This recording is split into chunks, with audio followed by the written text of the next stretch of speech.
doctor. Sí, doctora. Ya, bueno. El día de ayer habíamos revisado lo que era la médula espinal y habíamos empezado a conversar, pues, cuáles eran los elementos más importantes o cuáles eran los tres tipos o las neuronas de primer, segundo y tercer orden necesarias para formar las vías ascendentes y descendentes de la médula espinal, ¿no? Pero ayer, luego de la reunión de unidad, pues conversamos con el doctor Fernando Castro, que es el otro docente que ve esta materia o la parte de neuroanatomía. Solo él y yo pues estamos dando esto.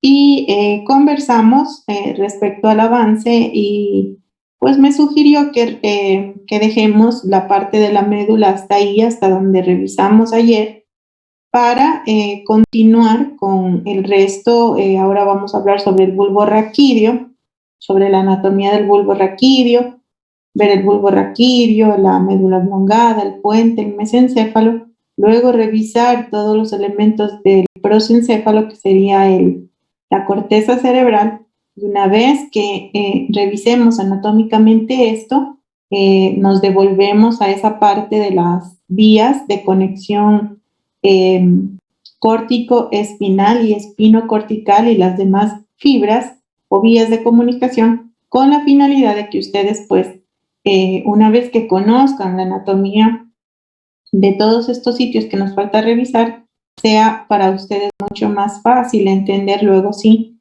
las vías ascendentes y descendentes de comunicación que existen entre el cerebro y la médula espinal. Realmente accedí porque creo que tienes razón, porque quizás si ahora sin ustedes tener claro todavía la anatomía de estos otros segmentos superiores del sistema nervioso central, pues quizás iba a generar un poco de problema para que ustedes aprendan. Entonces, por ello, vamos a dejar lo de la médula espinal como completo, ¿no? Nos vamos a, con fines de evaluación, pues vamos a evaluar hasta lo que vimos ayer de ese capítulo 4 y ahí lo dejamos en suspenso hasta que pues acabemos de ver la anatomía del resto de elementos superiores cerebrales y medulares y pues luego retomamos esa parte. ¿Listo? En caso de que yo me esté olvidando, porque eso quizás sea luego de algunas semanas, pues que nos toque devolvernos, ustedes les ruego por favor me lo recuerden, porque eso no puede quedar sin revisar, ¿ya? Bueno, entonces dando esa explicación, pues lógica realmente, porque deben conocer ustedes la anatomía del resto de elementos, pues vamos a continuar entonces con el capítulo 5 de Snell mismo, en donde vamos a hablar acerca del bulbo raquídeo. Aquí estamos viendo una foto en donde tenemos los elementos ya corticales superiores, ¿no? De los cuales ustedes pues ya conocen muy bien su origen, ¿no?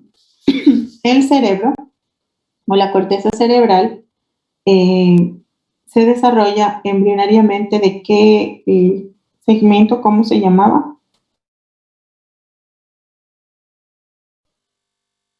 ¿Del telencéfalo, doctora? El prosencéfalo. Prosencéfalo, exactamente. Prosencéfalo. Espérenme, le subo el volumen que no les escuchaba bonito. Prosencéfalo.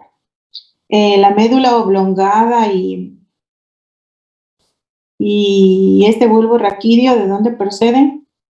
Romboencéfalo. Ya.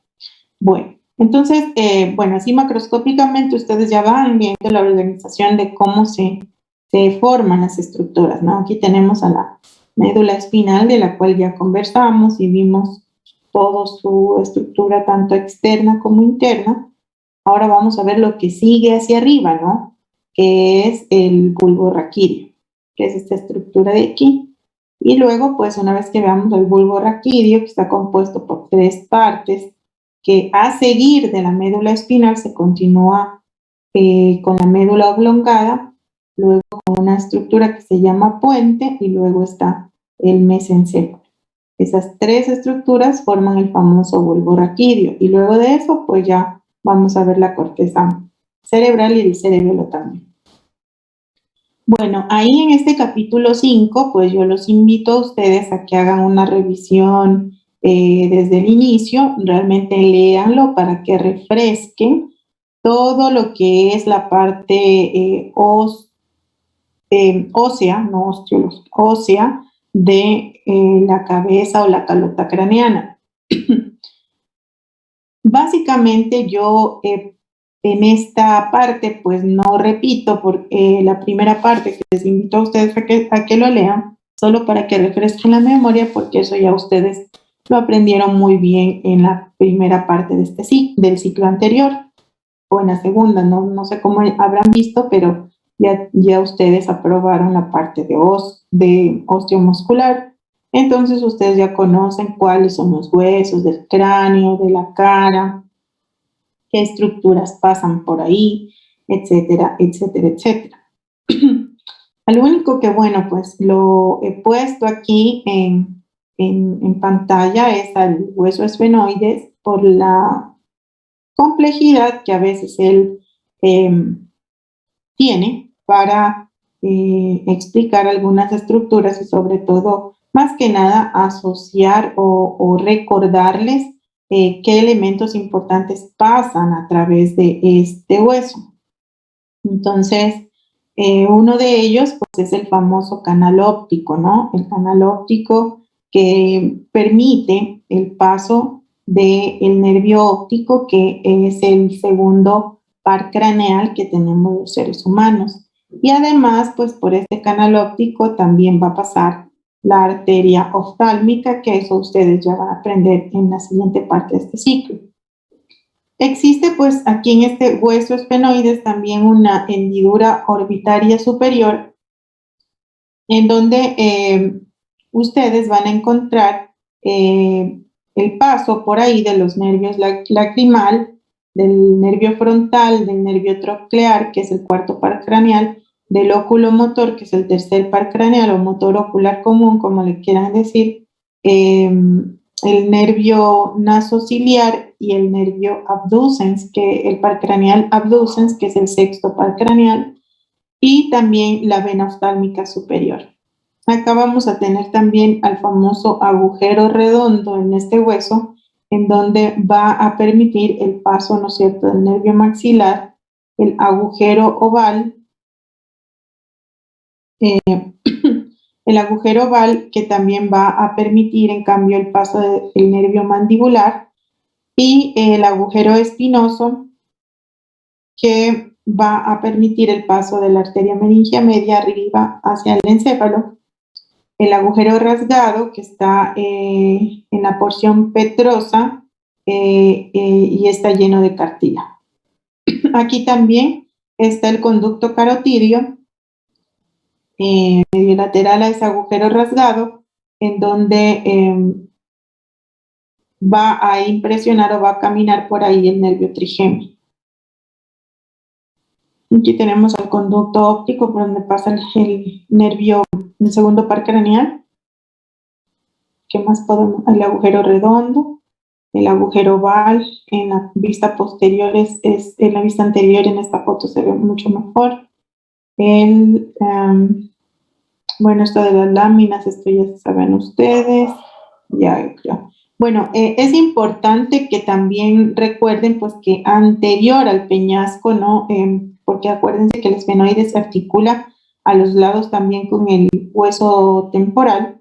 Entonces, en sentido medial va a dar paso al nervio petroso mayor, que es una rama del nervio facial, que es el séptimo par craneal, y lateral a esta va a estar el nervio petroso menor, que es una rama, en cambio, de un plexo nervioso que va hacia el conducto timpánico. Este nervio petroso mayor se junta con este petroso profundo en el agujero rasgado y ahí va a formar un nervio del canal pterigoideo que pasa por este conducto pterigoideo del esfenoides. Acá arriba pues está el tubérculo de la silla turca del hueso esfenoides, en donde se va a sentar la glándula pituitaria o hipófisis. Es importante también que ustedes recuerden que la calota craneana pues está separada, ¿no? En fosas, en una fosa craneal anterior, en una fosa craneal media y esta que es la que estamos viendo ahora porque vamos a estudiar un elemento que pasa o que está alojada aquí, que es la fosa craneal posterior. La médula oblongada está atravesando al agujero magno, ¿no? Porque recuerden que la médula espinal parte del agujero magno para abajo. Y la médula oblongada, pues es una estructura, o el bulbo raquídeo es una estructura que está pasando por este famoso agujero magno del hueso occipital del cráneo. Aquí en la fosa craneal posterior, que es esta porción posterior de la calota craneana, pues anterior a ella está el seno petroso inferior, pasando por ahí también el 9, el 10 y el 11 par craneal y el seno sigmoideo. Y por aquí también va a haber un conducto, el conducto auditivo interno, que también por aquí, por esta zona, va a estar pasando ramas del nervio del octavo par craneal, que es el vestíbulo coclear, con sus raíces motoras y sensitivas, y también del nervio facial por esta parte de la fosa craneal posterior. Y el agujero yugular también.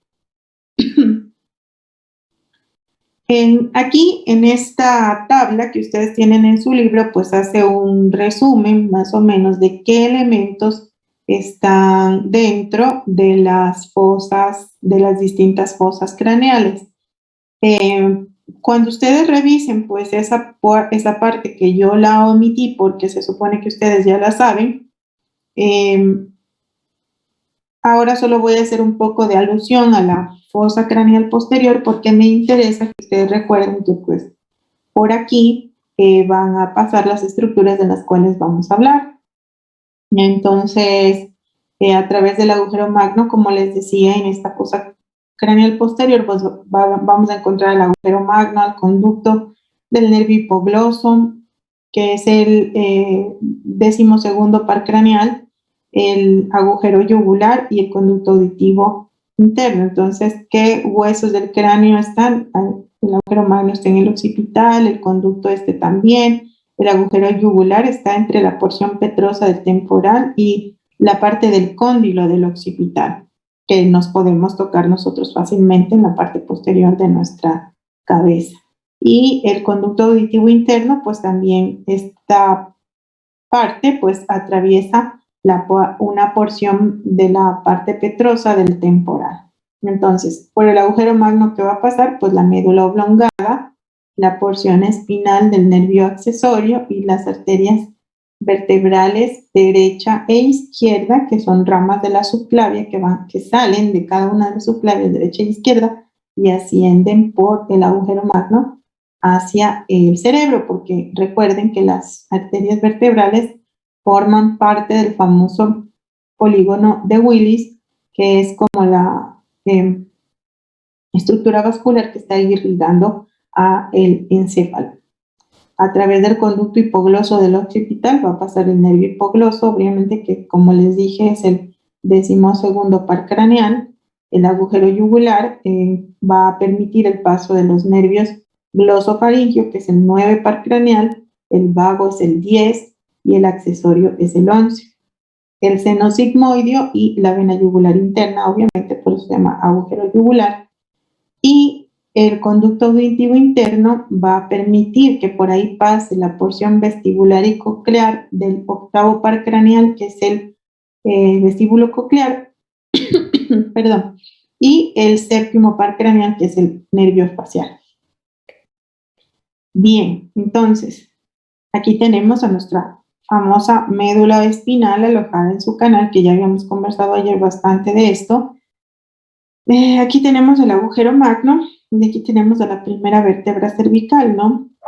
Entonces, el tallo cerebral o el bulbo raquídeo, como ustedes le quieren llamar, como les dije, está formado por la médula oblongada, el puente y el mesencéfalo. Entonces ahora lo que vamos a revisar es esta porción inmediata que está por encima de la médula espinal, que se llama la médula oblongada.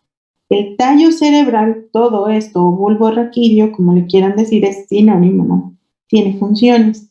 Y aquí, por esta zona, va a ser obviamente la zona de paso de las fibras que vienen de la médula al cerebro o de las fibras que bajan de la médula al cerebro, que son las que vamos a conversar mucho después cuando terminemos de ver la anatomía. Entonces es una zona de paso o un conducto para estas vías tanto ascendentes como descendentes del sistema nervioso central. Aquí en este tallo cerebral nosotros vamos a encontrar unos centros reflejos importantísimos en nuestra vida, ya que ellos controlan de manera autónoma sin que nosotros lo sepamos de manera consciente nuestra respiración, la contracción del corazón y también nuestra conciencia. Entonces, aquí están los centros de la respiración, del sistema cardiovascular y de la conciencia en este tallo cerebral. Y aquí en el tallo cerebral también vamos a encontrar a los núcleos de los pares craneales, desde el tercer par craneal, que es el óculo motor, hasta el 12º par craneal, que es el hipogloso. Entonces, del 3 al 12 están aquí en este tallo cerebral los centros de control o de salida o de origen de estos pares craneales. Entonces, por ello, pues los invito a que presten mucha atención porque a veces pues puede surgir un poco de confusiones. Bien, la médula oblongada, sí, es...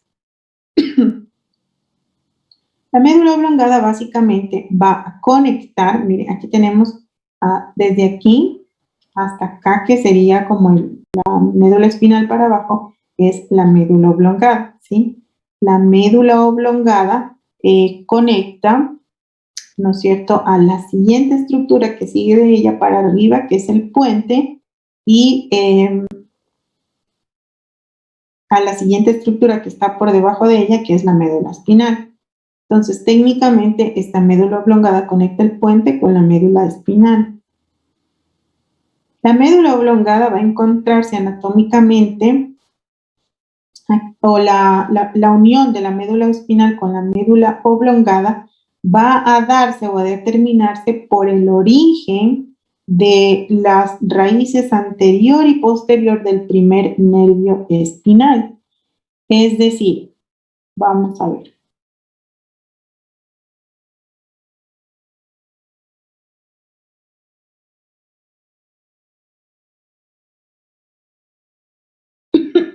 Perdón. Aquí tenemos el segundo nervio espinal. Aquí está, por la unión de las raíces anteriores y posteriores del primer nervio espinal, que por lo general salen por la superficie superior de la primera vértebra cervical y el borde inferior de este agujero magno. Ahí está, digamos, como que el sitio en donde, déjenme ver si hay alguna otra foto, no. Bueno, ese lugar es el lugar de origen de la médula oblongada. Digamos que desde donde sale el primer nervio cervical o nervio espinal, para arriba es médula oblongada y desde ahí para abajo pues es la médula espinal. Como ustedes ven, la médula oblongada tiene una forma como de cono, cuyo extremo es ancho arriba y un poco menos ancho hacia abajo, ¿no? Se va como volviendo un poco más delgado. El conducto ependimario, ¿sí?, va a ser el que se continúe hacia abajo con la médula espinal, digámoslo así, o a esta médula oblongada, pues si la dividimos en dos partes, en una mitad superior y en una mitad inferior, el conducto ependimario, miren, está en la mitad inferior de la médula oblongada se encuentra el conducto ependimario. Y o desde aquí, desde la mitad inferior de la médula oblongada para abajo, se llama conducto ependimario, y desde esta mitad de la médula oblongada para arriba, en cambio, se llama cavidad del cuarto ventrículo o el cuarto ventrículo de los ventrículos que contienen líquido cefalorraquídeo que ya habíamos conversado.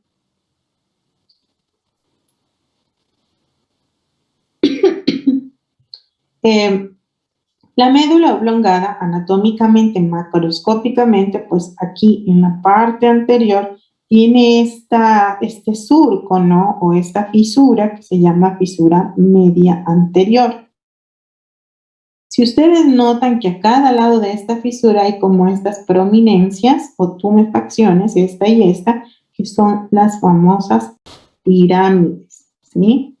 Estas protuberancias o estos bultos o estas tumefacciones a cada lado, que son esta y esta son las pirámides, son los sitios en donde las fibras nerviosas que vienen desde el cerebro hacia la médula espinal se decusan.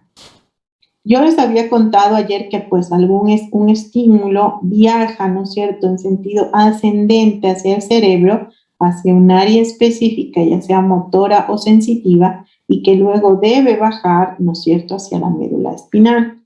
Pero cuando desciende por las vías descendentes, bajan las fibras motoras, básicamente, a estos sitios de las pirámides, y aquí en las pirámides es donde se da el fenómeno de decusación de las fibras, es decir, la información que viene del hemisferio derecho del cerebro baja en sentido motor, obviamente, baja por este lado, y aquí en las pirámides se decusa, es decir, viene y se cambia al lado izquierdo, y es por eso que, por ejemplo, cuando hay alguna lesión a nivel del cerebro en el lado derecho, esto explica por qué el paciente no puede, digamos, hacer movimientos o actividades de tipo motoras en el lado contralateral a el sitio original de la lesión,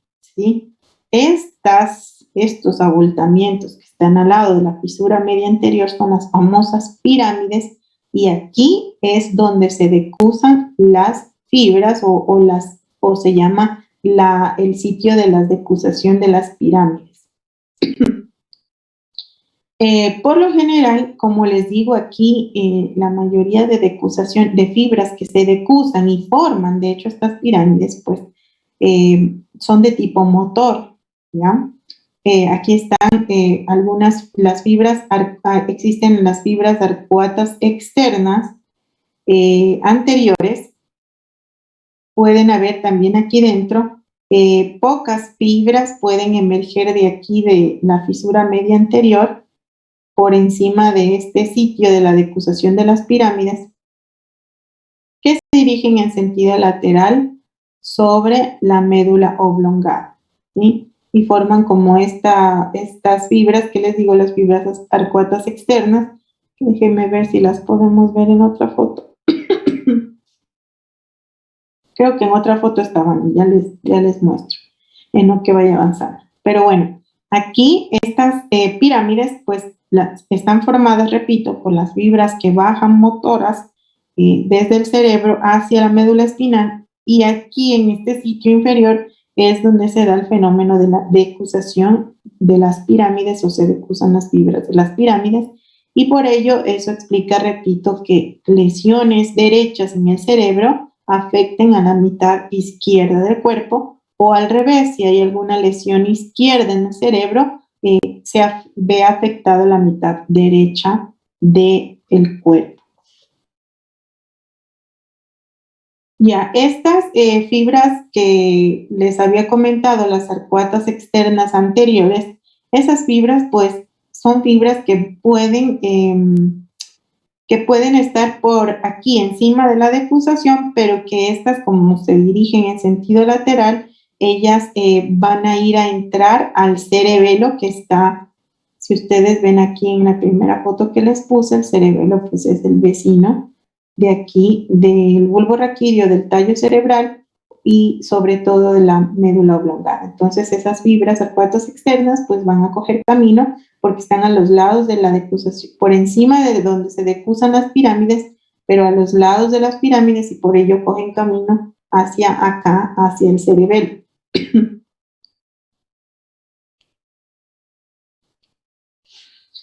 Listo. En la parte, en cambio, si ustedes notan, aquí ya vimos repito, fisura media anterior, pirámides cerebrales, ¿no? Aquí la decusación de las pirámides.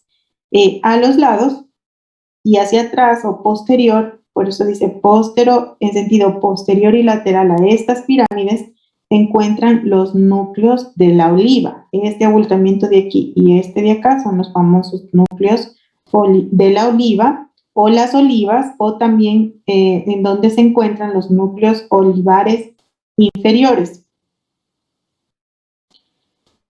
Si ustedes notan en el surco que se forma entre la pirámide y la oliva, es el sitio, miren, por donde emergen o salen las raicillas del nervio o del par craneal número 12, que es el nervio hipogloso. ¿Cuántos pares craneales tenemos los seres humanos? 12. 12. 12. Entonces, miren cómo ya les estoy explicando desde abajo hasta arriba cómo van saliendo o por dónde salen. Entonces empezamos con el 12 porque ese es el último en salir, pero como vamos de abajo hacia arriba, pues es el que les tengo que enseñar este rato, ¿no? Entonces, aquí vemos cómo en este surco de las pirámides y la oliva salen las raíces que van a formar el 12 par craneal. Recuerden que por eso llaman pares, porque sale de un lado y del otro. Son pares, o sea, no es que solo hay uno, sino hay 12 pares, es decir, tenemos 24 nervios craneales. Obviamente 12 de un lado, 12 del otro. Aquí estamos viendo a las raíces del nervio hipogloso, que es el 12 par craneal, y aquí también, pero ya las recortó para mostrarnos los otros elementos. Listo. Ahora estamos viendo en esta foto a la médula oblongada, la estamos viendo por detrás. Acá la estábamos viendo por delante, acá la estamos viendo por detrás. Y aquí estamos viendo al conducto ependimario, ¿no? Recuerden que a la médula oblongada se la divide en dos mitades, una superior y una inferior. De la mitad inferior para abajo está el conducto ependimario que se continúa en la médula, y de la mitad inferior para arriba, que sería la mitad superior, se llama cavidad del cuarto ventrículo, ¿no? Aquí, digamos que adelante están las pirámides, al posterolaterales están las olivas, y por detrás de las olivas tenemos a estas estructuras gruesas que ustedes ven aquí, que son los famosos pedúnculos cerebelosos inferiores, ¿sí? Y entre la oliva y el pedúnculo cerebeloso inferior también existe un surco por donde salen las raíces, en cambio, del nervio o de los pares craneales 9, que es el glosofaringio, y 10, que es el vago, y también las raíces que se van al cráneo del nervio accesorio, que es el número 11. Vamos a ver si los tenemos aquí. Aquí los tenemos. Entonces,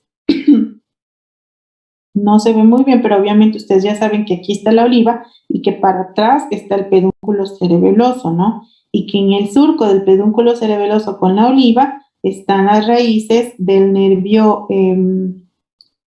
glosofaringio, ¿no es cierto?, que es el 9, nervio vago, que es el 10, y el accesorio, que es el 11, ¿ya? Entonces miren cómo de la médula oblongada han salido las raíces del 9, 10, 11 y 12 pares craneales hasta el momento.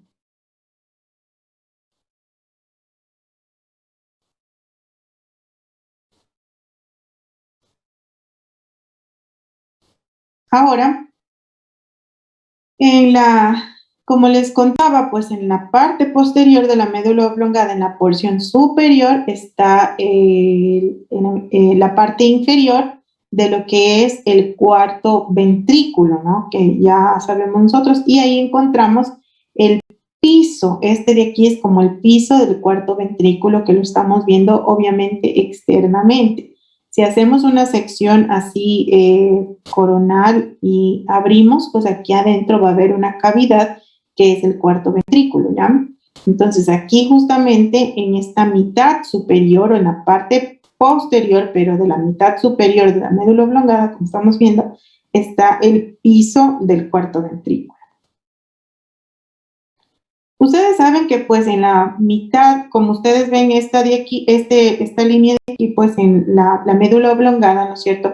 En esta mitad inferior externa, tiene igual que la médula espinal un surco medio posterior que obviamente hacia la médula espinal se va a continuar con su mismo surco medio posterior. Es igualito externamente. Aquí la mitad inferior de la médula oblongada tiene un surco medio posterior que se continúa con la médula espinal.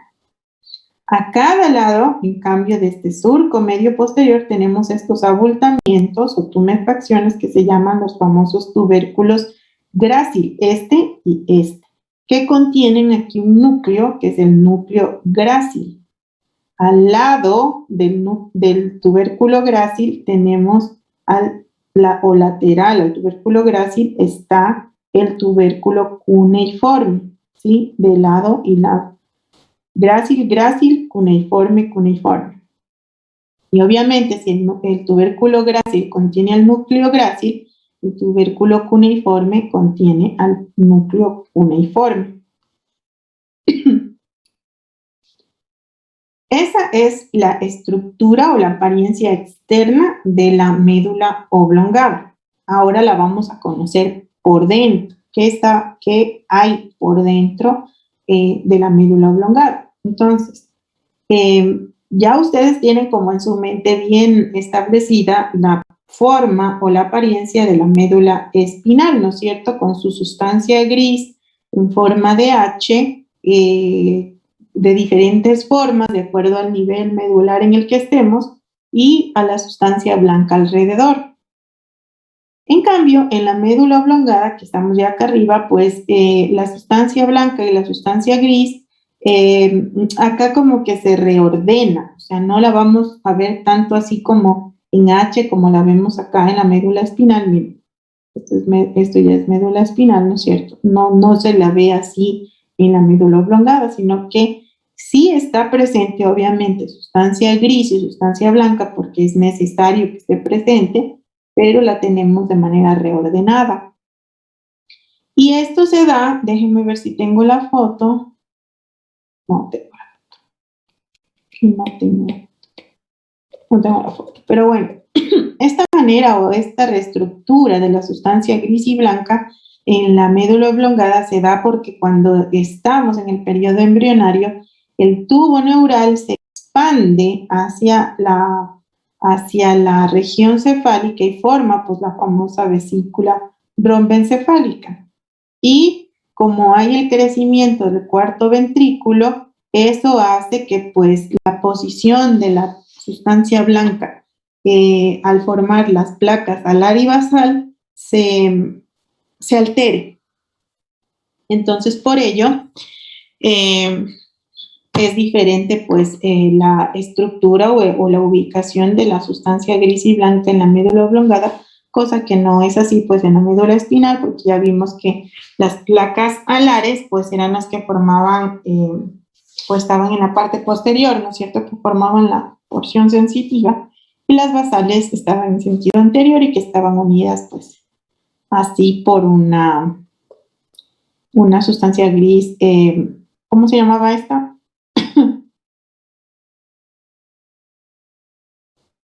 Esta porción de la sustancia gris, ¿cómo se llamaba? Recuerden. La comisura gris. Comisura gris. Perfectamente. Pero recuerden que cuando estaba como en periodo de formación había primero ahí como un surco, cuando estaba así como haciéndose como un ojal, estaba aquí una estructura que era el surco limitante, que luego iba creciendo hasta que se formaba o desaparecía y formaba el conducto ependimario. La médula oblongada, pues cuando hay el crecimiento embrionario, se distribuye en sentido lateral y medial a ese surco limitante y por ello pues la disposición de la estructura o la sustancia gris y blanca pues es diferente. Entonces, por ejemplo, aquí estamos viendo unos cortes transversales de diferentes segmentos de la médula oblongada. Aquí lo vemos en la parte más inferior, que sería como un corte aquí, aquí inmediatamente por encima de la médula espinal. Y aquí, miren, se ve externamente o asumimos pues que está aquí la decusación de las pirámides, pero internamente, miren, esta es la famosa decusación de las pirámides, ¿sí? Si seguimos en un corte más alto, digamos que, a ver, pongamos una foto anterior, digamos que a este nivel, entonces estamos viendo cómo aquí están las pirámides y acá arriba está otra cosa que se llama el famoso lemnisco medial, que ya les voy a explicar más adelante. Y este todavía es un corte mucho más alto, digamos que ya casi acá, casi ya cerca del puente, en donde pues vemos cómo la estructura de la sustancia gris y blanca pues es todavía mucho más diferente. Y aquí ya estamos, miren, viendo el piso, este es el piso del cuarto ventrículo, por eso queda esta cavidad, ¿no? Todo esto vamos a ir viendo. Internamente, entonces, la médula oblongada se subdivide o se clasifica pues en 4 niveles. El nivel inmediato por encima de la médula espinal, pues es esta que ya les expliqué, la decusación de las pirámides. El siguiente nivel es por encima de las pirámides está la decusación de los lemniscos medial y lateral. Este es el nivel de las olivas, casi. Y un último nivel es este que ya está por debajito del puente y que pues muestra mucho más el cuarto ventrículo. Entonces vamos a ir viendo nivel por nivel. Primer nivel es el nivel de la decusación de las pirámides. Recuerden que ahora estamos viendo la médula en su interior. Este es el área, como repito, el área de gran decusación de las fibras motoras descendentes del encéfalo, ¿ya? Del sistema nervioso central, digámoslo así. Miren, el corte es más o menos desde aquí hasta aquí. Si ven ustedes que de ahí para abajo es la médula espinal y aquí está todo esto es médula oblongada, obviamente, pero este corte, para que ustedes puedan ver la decusación de las pirámides o el primer nivel interno de la médula oblongada, es más o menos a este nivel. Entonces, aquí se da la gran decusación de las fibras motoras en esta decusación de las pirámides. La parte superior del bulbo raquídeo trae fibras córtico-espinales porque vienen del cerebro córtico hacia la médula espinal y forman estas pirámides que ya les había explicado. La parte inferior de la médula oblongada, básicamente en esa parte las 3/4 partes de las fibras se cruzan, como ustedes ven, ¿sí? Se cruzan aquí en el plano medio y las que vienen de la izquierda descienden por la médula espinal a través del cordón blanco lateral. Acuérdense ustedes que habíamos dividido también a la médula, a la sustancia blanca de la médula espinal en un cordón anterior, en un lateral y en un posterior, si ustedes recuerdan clase de ayer. Entonces las fibras que descienden del fascículo o de la vía descendente córtico-espinal bajan del lado izquierdo por aquí por las pirámides, pero en el plano medio se decusan o se cruzan y descienden por el cordón blanco lateral de la médula espinal del lado contralateral. Y ahí se llama fascículo córtico-espinal lateral cuando baja por acá. Hasta aquí, hasta antes de decusarse hasta antes de decusarse se llama fascículo córtico-espinal. Pero una vez que se decusa, ya baja por el cordón lateral de la médula espinal, llamándose fascículo córtico-espinal lateral, que es uno de los fascículos o vías descendentes de conducción de las señales nerviosas, que también vamos a repasar después. ¿Recuerdan ustedes al fascículo grácil y al fascículo cuneiforme que están a los núcleos grácil y cuneiforme que están en la parte posterior de la médula oblongada? Grácil y cuneiforme, ya, y que tienen los núcleos grácil y cuneiforme respectivamente, pues esos núcleos permiten el paso de fascículos. ¿Qué era un fascículo? Conjunto de Fibras nerviosas. Exactamente, un conjunto de fibras nerviosas. Entonces, ese conjunto de fibras nerviosas pasan a través de esos núcleos, ¿no? De esas estructuras. Entonces, en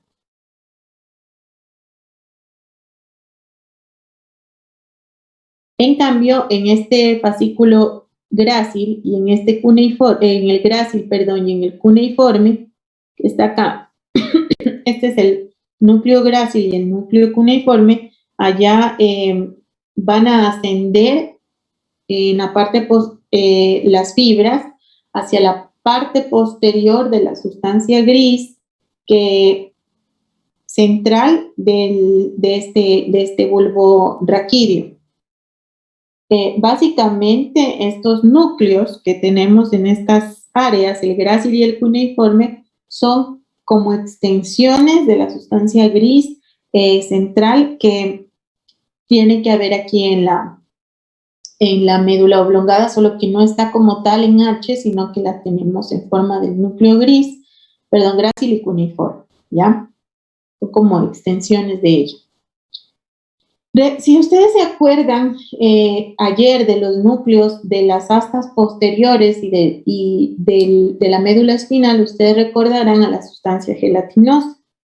La sustancia gelatinosa de la médula espinal aquí a este nivel de la médula oblongada se continúa con la parte inferior de un núcleo que recibe al fascículo espinal del quinto par craneal, que es el nervio trigémino,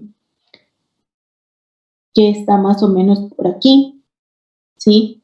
Si ahora ustedes asocian, pues lo que estamos viendo es como qué elementos que estaban en la médula espinal, ¿no es cierto?, o cómo se transforman. Ya aquí en la médula oblongada, pues no se llama sustancia gelatinosa, sino que aquí ya se transformó en el fascículo espinal del nervio trigémino, cuyas fibras nerviosas están entre el núcleo de este fascículo y la médula oblongada que está aquí enseguida, debajito de esta porción de la médula oblongada.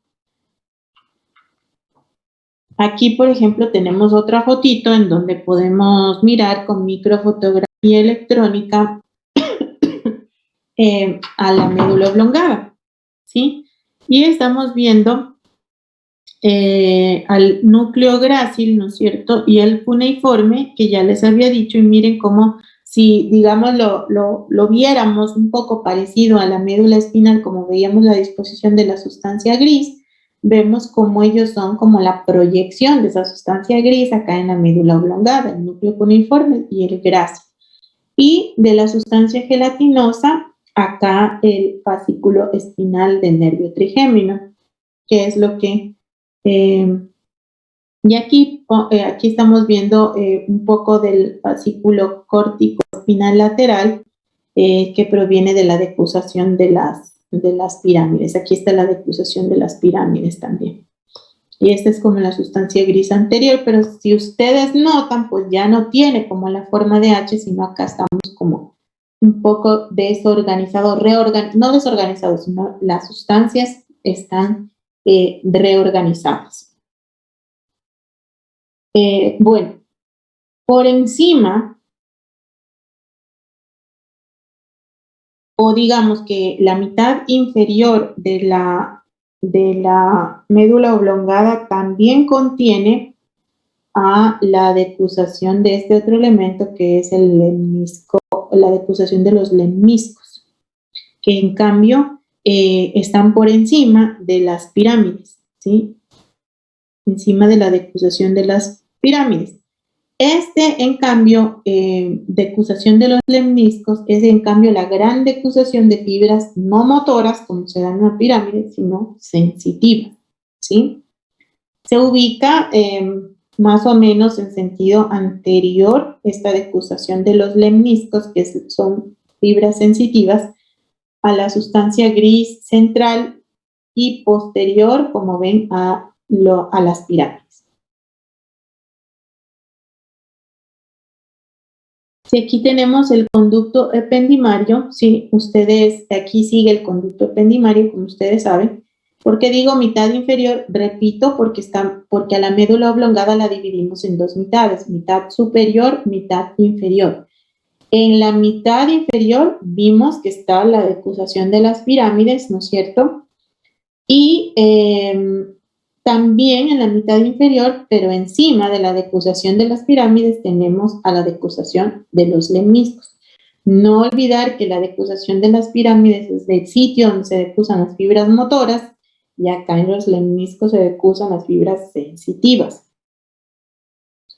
Aquí se forman las famosas fibras arcuatas internas, que se ubican en las caras anteriores del núcleo grácil y del cuneiforme, ¿sí? Estas fibras siguen una dirección anterior y lateral, rodeando a estos puntitos que ustedes ven aquí. Esa es la sustancia gris reorganizada aquí en este nivel de la médula oblongada. Entonces siguen en sentido anterior, y esto también en sentido anterior y lateral, alrededor de esta, que es la porción gris central, digamos así, de la médula oblongada. Luego se dirigen como en sentido medial, o sea, así hasta la mitad, se cruzan, como ven, desde el lado opuesto, con las fibras correspondientes del lado opuesto. Acá tenemos, obviamente no se puede distinguir así como máximo, ¿no? Pero sí tenemos presente el núcleo grácil, ¿no es cierto? El cuneiforme que está acá, núcleo cuneiforme. Esta es la sustancia gris reorganizada, como ustedes ven. Entonces, las fibras arcuatas, o arqueadas, como les quieran decir, internas, siguen en sentido medial y lateral a la sustancia gris central, que es esta, y se decusan, ¿no es cierto?, aquí en el centro, para ir de un lado las unas y las otras al otro lado.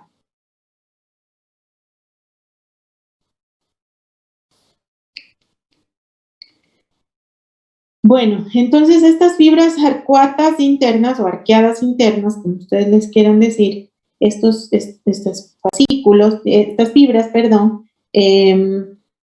si ustedes ven, forman los haces los fascículos espinotalámicos, es decir, que llevan fibras sensitivas que van al tálamo. Acuérdense que lo sensitivo viene de la médula espinal hacia el tálamo, ¿no es cierto? Ahora estamos hablando de unas fibras que vienen en sentido ascendente, fibras ascendentes. Aquí va a estar el fascículo espinotalámico, es decir, que vienen de la médula espinal al tálamo, lateral y anterior. Y también aquí van a estar los fascículos. Aquí está el fascículo espinotalámico lateral y el fascículo espinotalámico anterior tiene que estar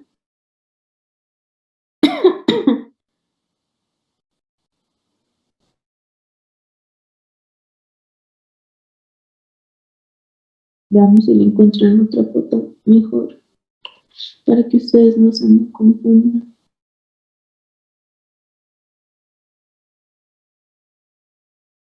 Fascículo espinotalámico. Ayúdenme a ver ustedes que tienen mejor ojo que yo. ¿Dónde lo vi?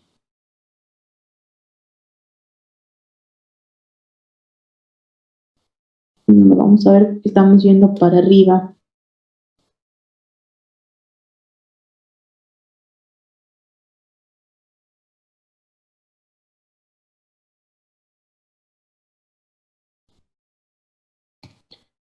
Bueno, Este es el espino talámico, me regreso a la foto donde estaba aquí. Este es el espino talámico lateral y obviamente el anterior tiene que estar para acá adelante. Seguramente en otra foto más adelante lo podremos mirar. Pero bueno, estas fibras espinotalámicas, o sea, que viajan de la médula al tálamo, ¿no? Forman los fascículos laterales y el espino talámico lateral y el espino talámico anterior. Aquí estas fibras arcuatas internas, si ustedes ven, ellas se ubican o forman también aquí, o este fascículo espinal del nervio trigémino que ya habíamos conversado, está lateral al núcleo del nervio trigémino. Y aquí tenemos el núcleo espinal o el núcleo espinal del nervio trigémino, que en cambio está obviamente lateral a las mismas, al fascículo espinal del nervio trigémino. Este es el núcleo, este es el fascículo. Entonces, obviamente, el uno del otro van a encontrarse.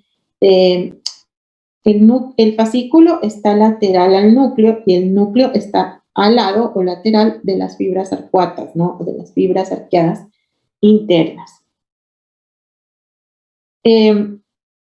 Este haz o este fascículo espinotalámico lateral y el anterior, y también existen estos fascículos espinotectales, es decir, los que vienen de la médula al tálamo, van a estar en cambio lateral también a la decusación de estos lemniscos, muy cerca de otra estructura que se llama el lemnisco lateral, que no lo tengo en esta foto para mostrar, o forman el lemnisco espinal, digamos. Porque estos, que son los lugares por donde ascienden, digamos, las fibras, ¿no? Por aquí es el sitio, por el espino talámico lateral y el anterior es el sitio por donde vienen las fibras, desde la médula vienen acá, hacia esta región de la médula oblongada, se decusan, ¿no es cierto? Y forman el famoso lemnisco, decusación de los lemniscos, y está pues mostrando cómo es su relación con el fascículo espinal del nervio trigémino y con el núcleo, en este caso. Y aquí los fascículos estos se denominarían fascículos o lemniscos espinales, ¿sí? Porque por aquí están subiendo las fibras desde la médula, por eso se llama espinal, hacia esta porción de la médula oblongada, por arriba de la decusación de las pirámides o de las pirámides, para formar el famoso lemnisco. La decusación del lemnisco de la médula oblongada.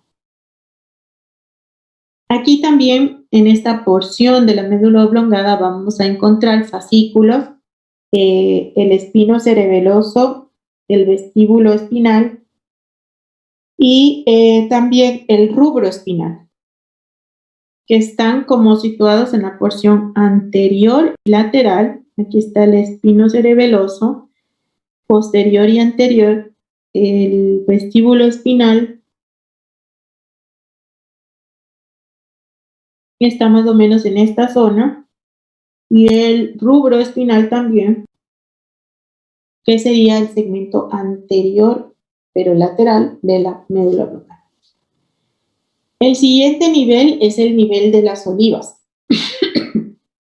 Recuerden, las olivas son las que están en la parte posterolateral. Estas de acá, estas son las olivas, ¿no? Que contienen al núcleo olivar. Entonces, ahora, el nivel de las olivas,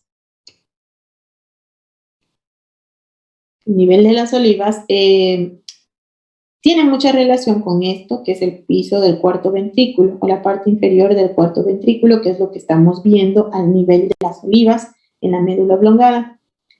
Aquí, como ven, la sustancia gris aumenta mucho porque está aquí el complejo nuclear olivar. Aquí tenemos a los núcleos del octavo par craneal, que es el vestíbulo coclear. Aquí está el vestibular y el coclear. Estos son los núcleos vestíbulo coclear. Tenemos también al glosofaringio, que es el 9 par craneal, los núcleos, obviamente. A los núcleos del glosofaringio tenemos también al núcleo del nervio vago, que es el 10º par craneal.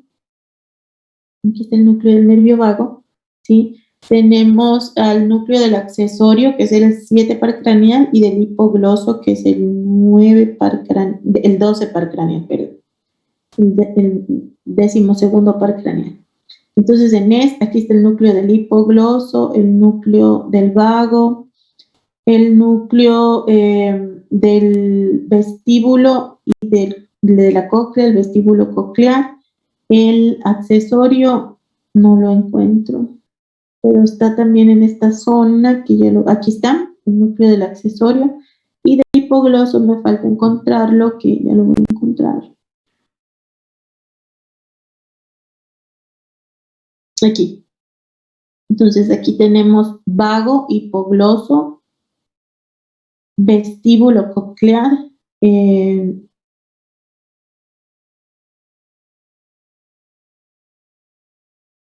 accesorio, del nervio accesorio. Entonces, en esta zona del nivel de las olivas de la médula oblongada, la sustancia gris se ha reorganizado. Recuerden que la sustancia gris es donde están los cuerpos de las neuronas y por eso es que tenemos tantos núcleos de los pares craneales así hechos puntito, y todos esos núcleos pues son sustancia gris. Y también aquí están los núcleos arcuatos. Por eso se llama complejo nuclear olivar, porque tiene muchos núcleos de los pares craneales que emergen pues, por esta parte de la médula oblongada. El núcleo más grande de este complejo es el núcleo olivar inferior. Aquí tenemos al olivar accesorio, olivar dorsal, olivar inferior. Es este de aquí. Todo esto es el núcleo olivar inferior. Y este es como el más grande que tenemos aquí en este segmento de la médula oblongada. Este es el que hace pues, que la médula oblongada sea así como más gordita o más ensanchada y forme pues, las olivas. Los núcleos accesorios, estos de aquí, olivares dorsales y mediales, este es el dorsal, este es el medial. Estos son obviamente más pequeños que si comparan con este olivar inferior. Y las células que están aquí en estos núcleos envían fibras acá hacia la línea media para dirigirse hacia el cerebelo y formar, miren, el famoso pedúnculo cerebeloso inferior que estaba por detrás de las olivas. Las fibras aferentes van a llegar a estos, van a llegar y van a formar los fascículos espino-olivares. Aquí está el pedúnculo cerebeloso inferior, que era el que les hablaba, de que digamos, estos núcleos olivares, sobre todo los inferiores, forman el engrosamiento de las olivas y hacen que se continúe ese engrosamiento acá con los pedúnculos cerebelosos inferiores. Obviamente estos pedúnculos cerebelosos inferiores son estructuras que permiten que se ancle o que se una o que se adhiera el cerebelo a esta porción de la médula oblongada. Y como les decía, las fibras que llegan aquí hasta estos núcleos olivares van a formar los fascículos espino-olivares. Son fascículos que van o llevan fibras desde aquí de la médula oblongada hacia el cerebelo o del cerebelo y desde el cerebelo hacia la corteza cerebral. ¿Qué hacen estas fibras espino-olivares? Lo que hacen es conducir, o su función es intervenir en los movimientos voluntarios del cerebelo. Aquí es importante también, y el último pues nivel, ¿no es cierto?, es el que tenemos del el complejo olivar, de ahí tenemos el nivel inmediatamente inferior al puente, pero ese todavía estamos un poco largos de llegar hasta allá. Tenemos aquí, en este segmento de la médula oblongada, aquí en el núcleo, en el nivel del núcleo de los olivar, o núcleo, nivel olivar, llamémoslo así. Aquí van a ver varios núcleos vestíbulo-cocleares que forman parte de este octavo par craneal, que son este núcleo vestibular medial. Hay un núcleo vestibular inferior,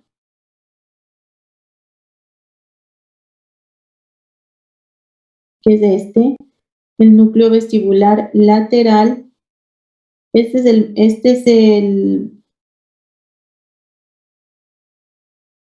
medial, este es el lateral.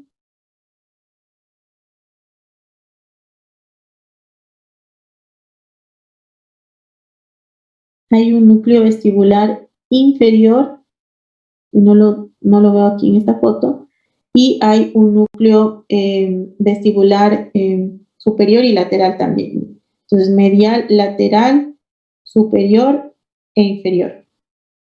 Y cocleares tenemos uno, que este es el posterior, que está en la cara posterior de este pedúnculo cerebeloso, y obviamente está lateral a este piso del cuarto ventrículo. Y el anterior, que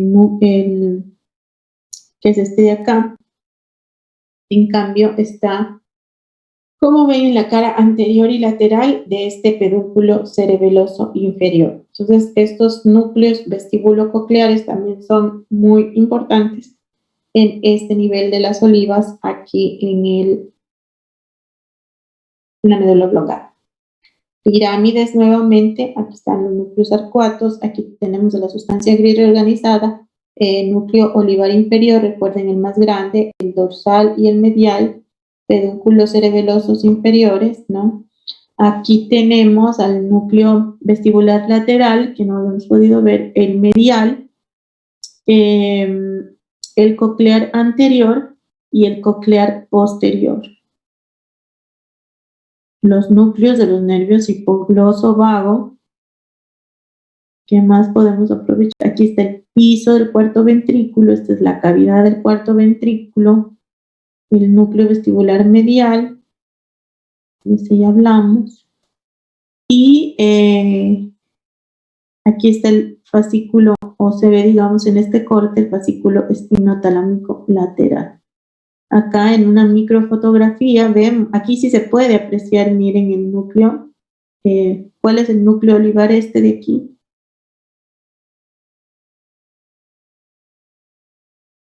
¿Cómo se llama?